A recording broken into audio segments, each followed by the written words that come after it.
నమస్తే, welcome to our channel. నేను పద్మిని, ప్రస్తుతంతో పాటు సోషల్ యాక్టివిస్ట్ కృష్ణకుమారి గారు ఉన్నారు. మాట్లాడదాం. మేడం నమస్తే. మేడం, మాజీ మంత్రి రోజా పవన్ కళ్యాణ్ గారి మీద ఫైర్ అయినటువంటి పరిస్థితి ఇప్పుడు. ఎందుకంటే లాస్ట్ 5 yearsలో వాళ్ళ గవర్నమెంట్లో సుమారు 78,000 మంది మిస్సింగ్ కేసెస్ ఉన్నాయి. అందులో బిలో 18 years కొంతమంది ఉన్నారు, తర్వాత మగవాళ్ళు ఉన్నారు, ఆడవాళ్ళు కూడా ఉన్నారు. అయితే స్త్రీలు పురుషులు అయితే 78,000 మంది మిస్సింగ్ కేసెస్ ఉంటే కేవలం 34 మంది మాత్రమే 34 కేసులు మాత్రమే రిజిస్టర్ అయ్యారు అని చెప్పి ఆవిడ పేర్కోవటం. అసలు మన అనిత హోంమంత్రి ఆవిడ ఏమిచ్చారు లేఖ, ఈవిడ దాన్ని ఎట్లా మలిచారు అనేది ఒకసారి లేఖను కనుక మనం చదివితే బోల్డ్ అంత క్లారిటీ వచ్చేస్తుంది. అయితే ఈ విషయాన్ని తనకు అనుకూలంగా మార్చుకున్నారు అంటూ కూడా నెటిజన్స్ ఫైర్ అవుతున్నారు. అసలు మొత్తం ఈ నేపథ్యం ఏంటి మేడం? ఇందులో ఏమిటి? ఎవరు పచ్చబద్దాలు అంటున్నారు, ఎవరు ఆడుతున్నారు? ఇక్కడ దీనికి కొంచెం మనము నేపథ్యంలోకి వెళ్ళాలి. ఎగ్జాక్ట్లీ. ఏంటంటే ఒకానొక సందర్భంగా ఆల్ ఆఫ్ ఏ సడన్ ఒక టోర్నడో లాగా పవన్ కళ్యాణ్ వచ్చేసేసి ఏం చెప్పారంటే, నాకు కేంద్ర నిఘా సంస్థల ద్వారా నా చెవిలో ఒక విషయం చెప్పారు, ఆంధ్రప్రదేశ్లో 40,000 మంది తప్పిపోయారని ఆయన చెప్పటం జరిగింది. సరే, అప్పుడు మేమందరం అన్నాం సహజంగా, అసలు కేంద్ర నిఘా వర్గాలు నీకేమి, అసలు నీ అర్హత ఏంటి నీకు చెప్పడానికి? ఎందుకు చెప్తారు? ఎవరికి చెప్పాలి? మహా అయితే ప్రతిపక్షంలో ఉన్న, అంటే వాళ్ళు ఏదైనా ప్రకటిస్తే ప్రతిపక్షం వాళ్ళన్నా అడుగుతారు. జనరల్గా జరిగేది అదే. ప్రతిపక్షం వాళ్ళు నిలదీస్తారు, ఏంటిది వచ్చింది, డేటా వచ్చింది ఏంటి అని.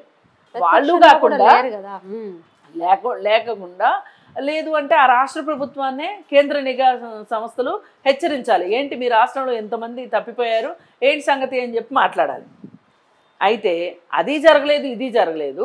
పవన్ కళ్యాణ్కి చెప్పారు. అసలు పవన్ కళ్యాణ్ కనీసం ఒక శాసనసభ్యుడు కూడా కాదు. అలాంటప్పుడు పవన్ కళ్యాణ్కి ఎందుకు చెప్పారు అనేది మాలాంటి వాళ్ళకి వచ్చిన ధర్మ సందేహం. ఎందుకంటే ఏదైనా శంకులో బొస్తేనే తీర్థం అంటారు.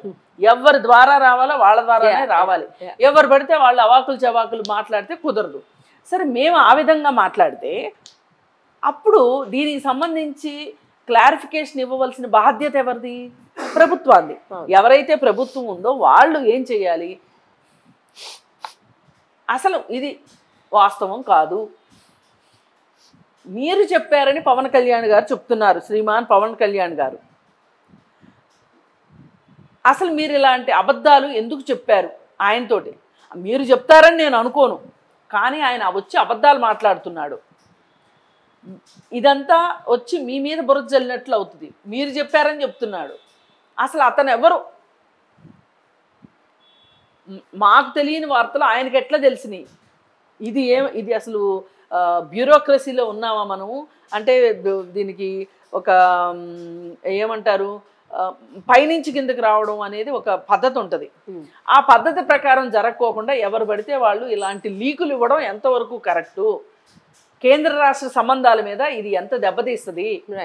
ఇప్పుడు మీకు నా మీద కోపం, నాకు మీ మీద కోపం వస్తుంది. అలాగే మీరు ఇలా చెప్పడం వల్ల ఏంటి అని చెప్పి నేను ప్రశ్నించాలా?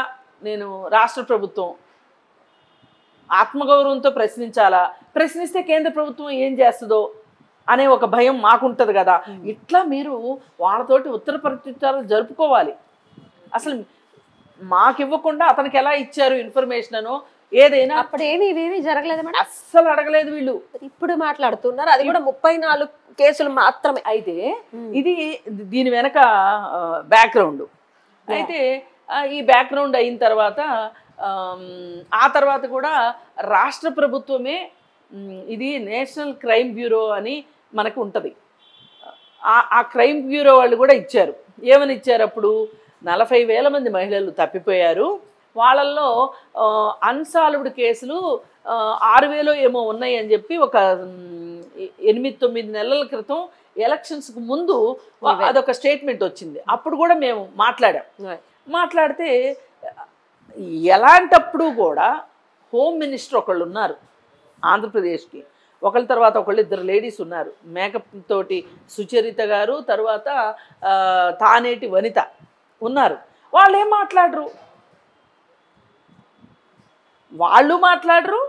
పోనీ వాళ్ళు మాట్లాడలేని వాళ్ళ అవగాహన లేని వాళ్ళు అనుకున్నప్పుడు ముఖ్యమంత్రి అయినా అన్నీ తానే సమాధానం చెప్పలే, ఆయన సమాధానం చెప్పడు, ఎవరికి వాళ్ళు మమ్మల్ని ఏం చేస్తారు, న్యూస్ ఎంతమంది చూస్తారు, ఆ చూసిన వాళ్ళు మాకు ఓటేస్తారనే నమ్మకం ఏంటి, మాకు ఓటేసే వాళ్ళు మమ్మల్ని ఎలాగూ నమ్ముతారు, ఇలాంటి గాలి వార్తలు నమ్మరు అనే ఒక ధీమాతోటి కనీసం దానికి సంబంధించి పవన్ కళ్యాణ్ ఇంత నిజమే మన రాష్ట్రం మీద అభాండం వేశాడనే అనుకుందాం, అప్పుడు మీరు ఎదుర్కోవాలా అక్కర్లేదా, మీరెందుకు నిమ్మక నేరెత్తనట్టున్నారు, అయింది కదా. ఇప్పుడు ఇచ్చిన లెక్క ఏంటి అంటే హోమ్ అఫైర్స్ వాళ్ళు ఒక నివేదికని అసెంబ్లీకి ఇచ్చారు. అది ఏంటంటే టోటల్గా ఈ 5 సంవత్సరాల్లో 78,000 పైచిలుకు కేసులు మిస్సింగ్ కేసులు నమోదయ్యాయి. వాళ్ళల్లో పురుషులు, స్త్రీలు, 18 సంవత్సరాల లోపు మైనర్స్ ఉన్నారు అని చెప్పారు. ఎప్పుడైనా తప్పిపోయే వాళ్ళు ఎప్పుడు కూడా స్త్రీలు పిల్లలే ఉంటారు, పురుషులు చాలా తక్కువ తప్పిపోవడం, ఏదో అనారోగ్యం వల్ల ఇంటి అడ్రస్ మర్చిపోయి వెళ్ళేవాళ్ళు, లేదంటే ఎవరైనా చంపేస్తే గుర్తు తెలియని శవాల్ని ఒక 3 నెలల వరకు ఆచూకీ తెలియకపోతే హాస్పిటల్స్ వాళ్ళు దహన సంస్కారాలు చేస్తారు. అలాంటప్పుడు అసలు ఆచూకీ తెలిసే అవకాశమే ఉండదు. ఇట్లా పురుషులు చాలా నామినల్గా ఉంటారు, స్త్రీలు పిల్లలు ఎక్కువ ఉంటారు. ఎందుకంటే స్త్రీలు పిల్లల్ని ఎక్కువగా మానవ అక్రమ రవాణాకి వాడతారు, ట్రాఫికింగ్ జరుగుతుంది, హ్యూమన్ ట్రాఫికింగ్ జరుగుతుంది కాబట్టి. సరే, ఇప్పుడు ఈ తప్పిపోయిన ఈ 18 సంవత్సరాల లోపు వాళ్ళు, 18 సంవత్సరాల తర్వాత వాళ్ళు, స్త్రీలు ఎవరైతే ఉన్నారో వీళ్ళు మిస్సింగ్ కేసు అంటే ఎలా ఉంటుంది అంటే,